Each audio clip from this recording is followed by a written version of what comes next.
Hello বন্ধুরা, good morning. তোমরা সবাই কেমন আছো? সকাল সকাল ব্লগ শুরু করে দিলাম। আজকে সকালবেলায় খুব তাড়াতাড়ি উঠতে হয়েছে, কারণ ছেলে সকালবেলায় ঘূর্ণি পড়তে যায়, অনেকটা দূর আমার বাড়ি থেকে। তো দিয়ে এসেছি, কিন্তু বাইরে প্রচণ্ড কুয়াশা, মানে কিচ্ছু দেখতে পাচ্ছিলাম না। তাও দিয়ে আসতে হয়েছে, পড়া ছিল। দেখুন, আপনাদেরকে দেখাই কিরকম কুয়াশা। দেখুন বন্ধুরা, কত কুয়াশা। দেখুন চারিদিক পুরো অন্ধকার, পুরো অন্ধকার, বৃষ্টির মতন কুয়াশা হচ্ছে, সব ভিজে গেছে উঠোন। তো কুয়াশা, পুরো বৃষ্টি হচ্ছে যেন। এই মধ্যেই আমি দিয়ে এসেছি ছেলেকে পড়তে। বাইরে দাঁড়ানো যাচ্ছে না, এত বৃষ্টির মতন কুয়াশা হচ্ছে। কুয়াশাটা মাথায় পড়লেই ঠান্ডা লেগে যাবে। সকাল থেকে উঠে আমি এখনো মাথা আঁচড়াতে পারিনি, কিন্তু ছেলেকে পড়তে দিয়ে আসতে হয়েছে আমাকে, নাহলে পড়ার দেরি হয়ে যাবে। তারপরে তো বহু কাজ থাকে। এখনো বিছানাও গুছাইনি, দেখুন যেমনের বিছানা তেমন পড়ে আছে। সঙ্গে থাকুন, আসছি। বিছানাটা প্রায় গুছিয়েই নিয়েছি, হয়ে গেল প্রায়।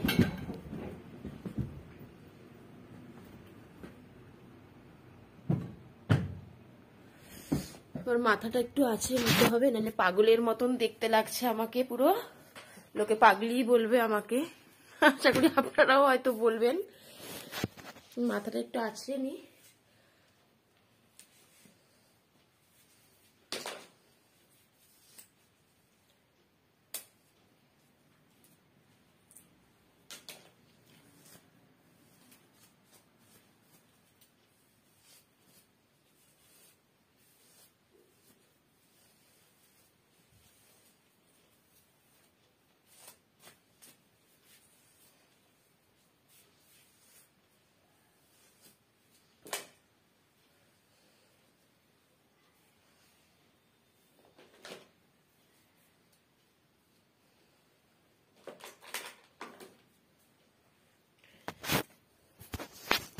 এবার আমার রান্না করার সময় চলে এসছে।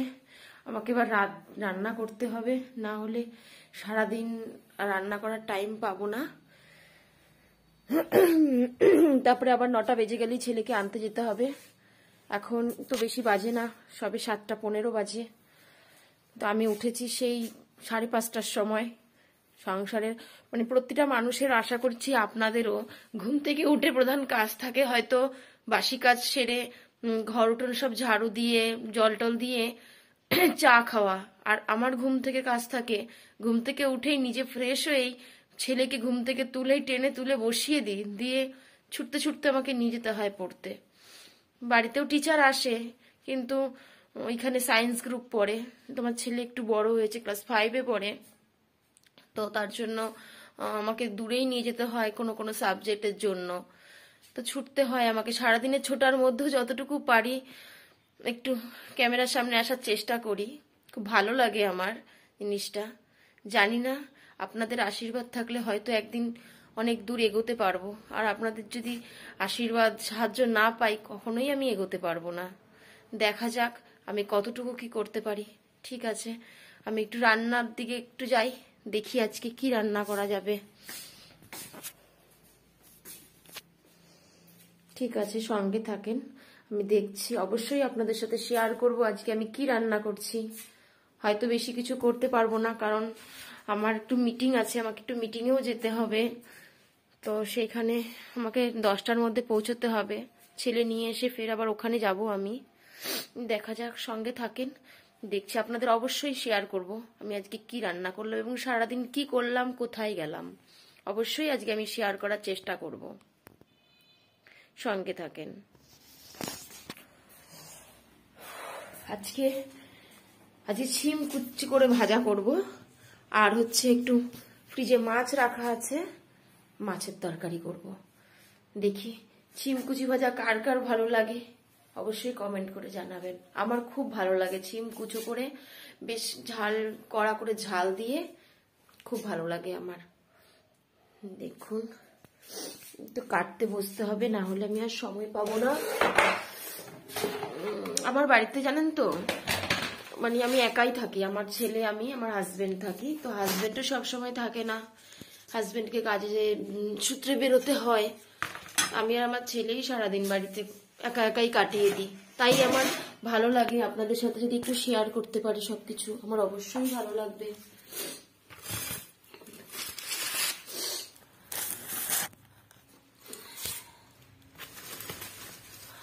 এই যে ছিমকে একদম ঝিরিঝিরি করে কেটে তারপরে হচ্ছে কালিজিরা, কাঁচা লঙ্কা একটু তেলের উপরে দিয়ে, আমার খুব ভালো লাগে ওই ভাজাটা।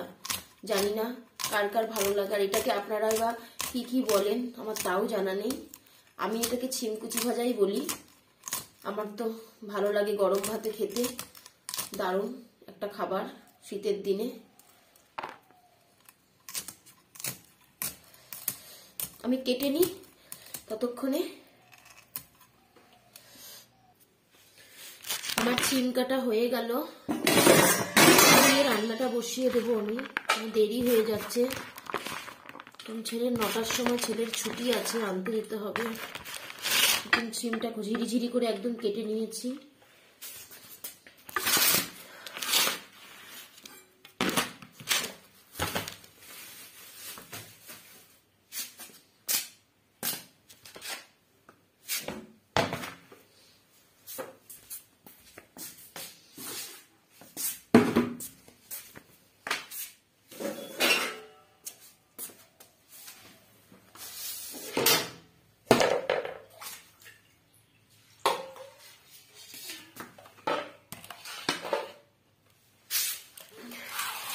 ভালো করে ধুয়ে নেব।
এইবার হচ্ছে কড়াইটা চাপিয়ে দিতে হবে, নাহলে লেট হয়ে যাবে। এবার রান্নাটা বসিয়ে দেব, নাহলে প্রচন্ড লেট হয়ে যাবে।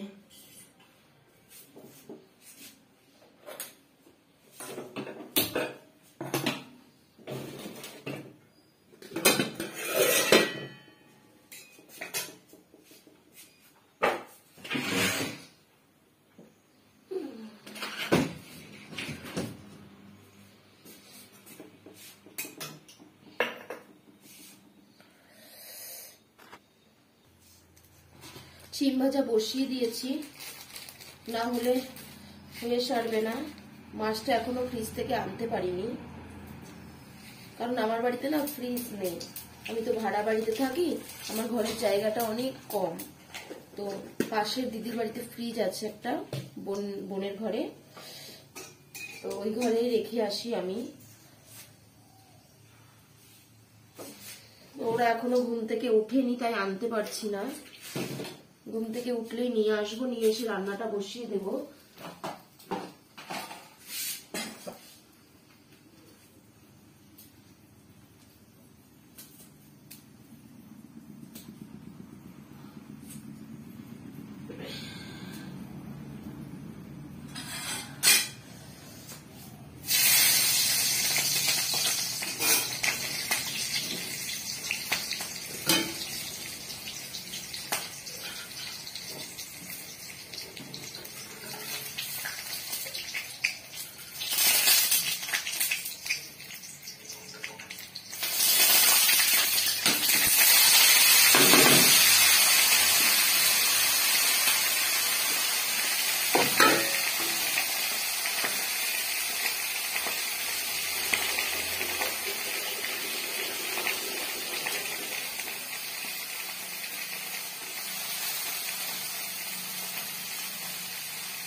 এই সিজনের সিম তো তাই একটুখানি আমি গরম জলে ভাপ দিলাম না, কিন্তু আমি অন্য গরমের সিজন বা হচ্ছে অন্য কোনো যে কোনো অন সিজনে যদি সিম হয় আমি একটু গরম জলে হালকা করে ভাপ দিয়ে দিই। তাতে কি হয়, গ্যাসটা একটা সিমের একটা গন্ধ আছে, সেই গন্ধটা হচ্ছে চলে যায়।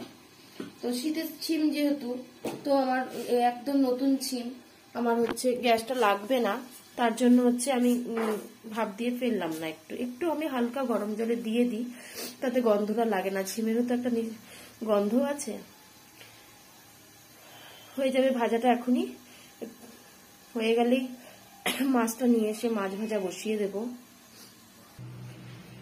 ভাজাটা বসিয়ে আমি আলু কেটে নিয়েছি মাছের তরকারির, বুঝছেন, এটা প্রায় হয়ে যাচ্ছে।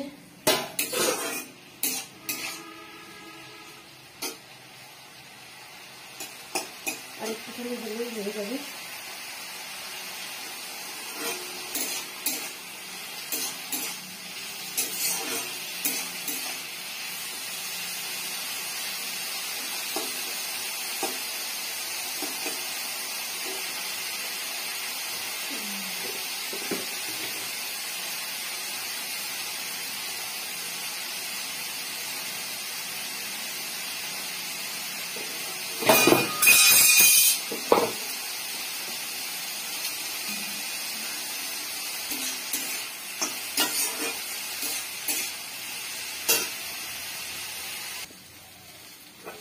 হয়ে গেছে আমার সিম ভাজা, তুলে ফেলবো এবার।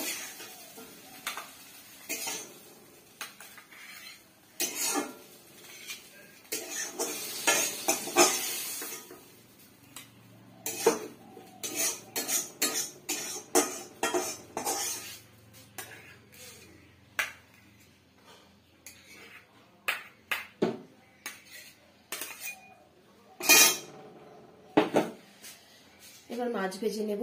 সিম ভাজাটা হয়ে গেল,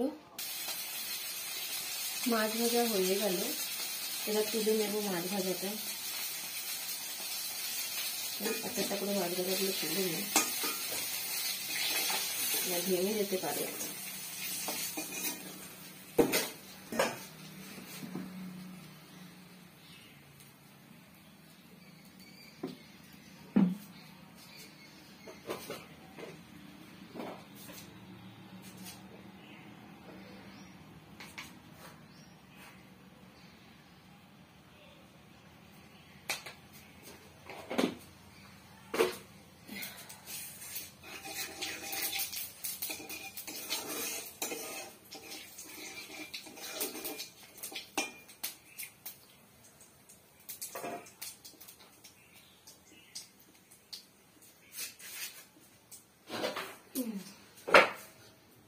আলুটা কেটে আগেই ধুয়ে রেখে দিয়েছিলাম, সিমটা হতে ভেজে নিই।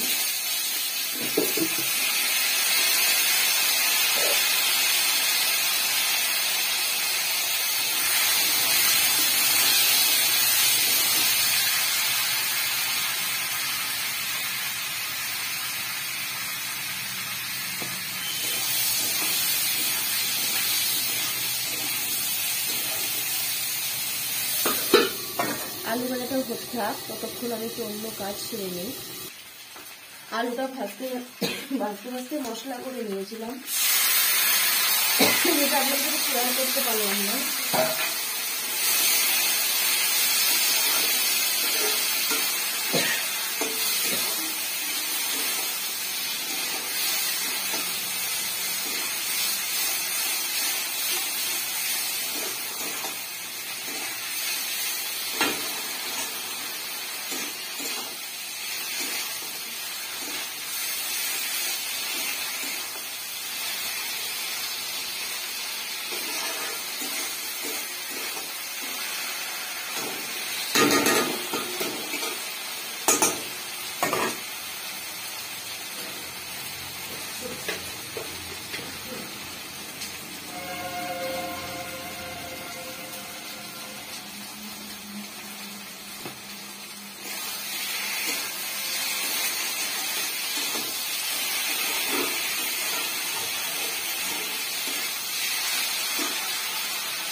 একটু জল গরম বসিয়ে দিলাম, তাহলে একটু তরকারিতে জল গরম জল দিতে পারবো, ভালো হয় গরম জল দিলে।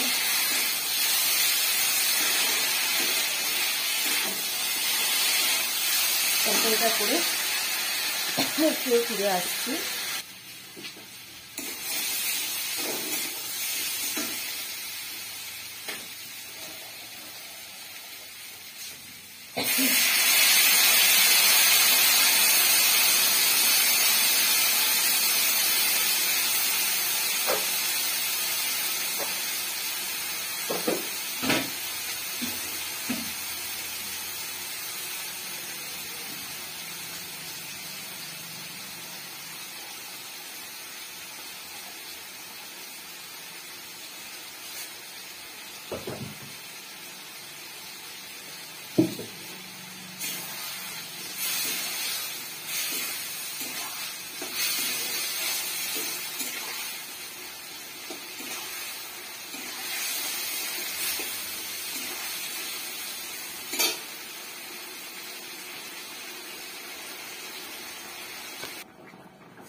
হয়ে গেছে, মাছটা একটু দিয়ে দিই।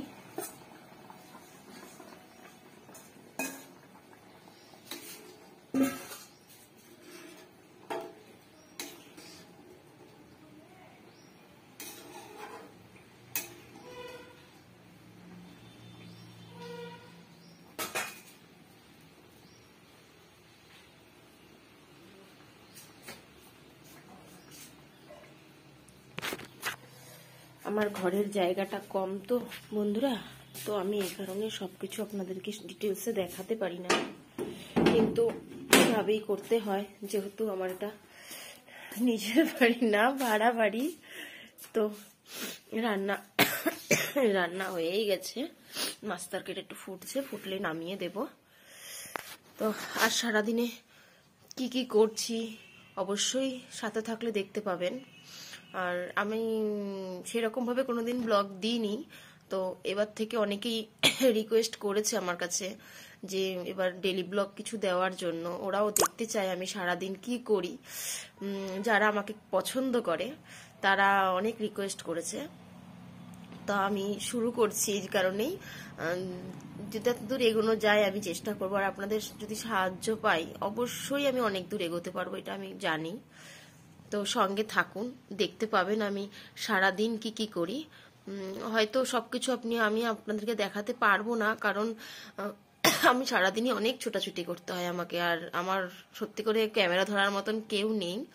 আমার ছেলে আমাকে অনেকটা হেল্প করে যতটা পারে, ও তো পড়াশোনা করে, তার মধ্যে যতটা পারবো আমি আপনাদের সাথে শেয়ার করব। তার মধ্যে যদি কিছু ভুল টুল হয়ে থাকে আপনারা ছোট বোন হিসাবে আমাকে ক্ষমা করে দেবেন, বোন বা দিদি হিসাবে। সঙ্গে থাকেন, সারাদিন কি করছি যতটা পারি আপনাদের সাথে শেয়ার করব, ঠিক আছে বন্ধুরা?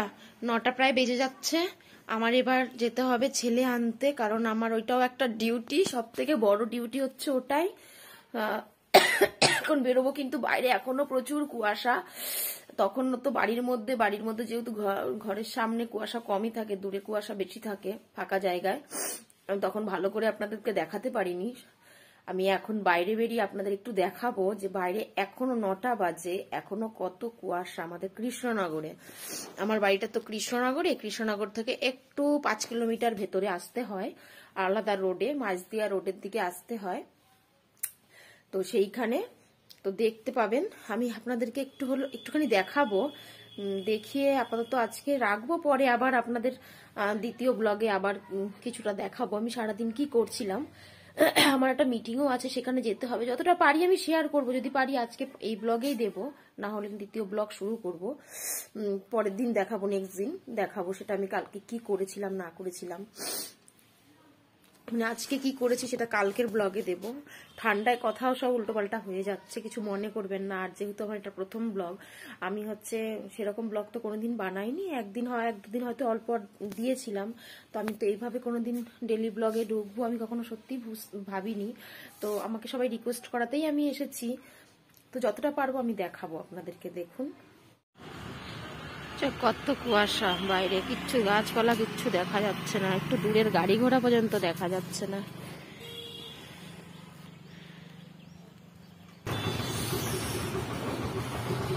কত কুয়াশা, কিচ্ছু দেখতে পাচ্ছি না। সামনে একটুখানি দূরে দেখা যাচ্ছে, আর কিছু দেখা যাচ্ছে না।